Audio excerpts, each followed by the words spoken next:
Is the U.S. economy heading into another stagflation crisis like the 1970s?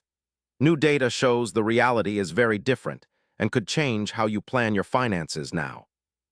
Contrary to popular fears, the current U.S. inflation rate is more similar to the moderate inflation of the early 2000s than the runaway inflation seen in the 1970s.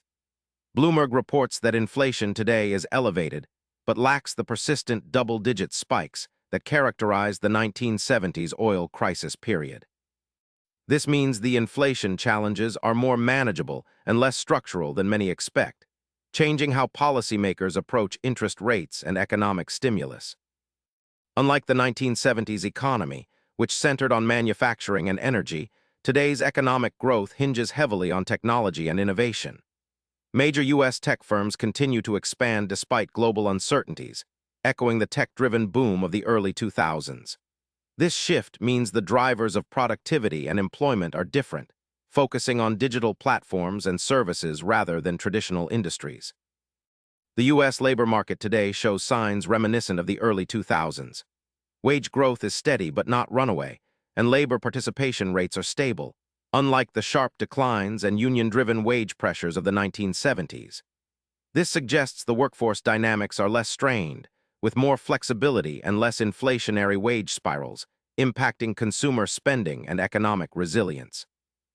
The Federal Reserve's approach to combating inflation in 2026 mirrors strategies used in the early 2000s. Instead of aggressive, abrupt interest rate hikes like those in the 1970s that triggered recessions, the Fed is cautiously adjusting rates to balance growth and price stability. Bloomberg highlights this measured stance as critical in preventing economic shocks and maintaining steady recovery conditions. The U.S. economy in 2026 operates in a globalized environment similar to the early 2000s, with extensive supply chains and international trade shaping growth.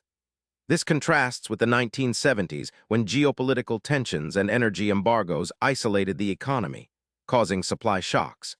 Today, global interconnectivity helps moderate shocks and offers diversified growth opportunities, influencing inflation and employment patterns differently.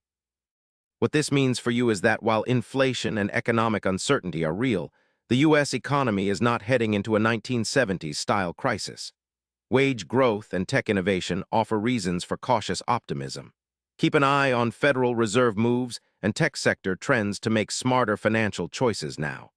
Subscribe for daily updates on how these economic shifts affect your wallet.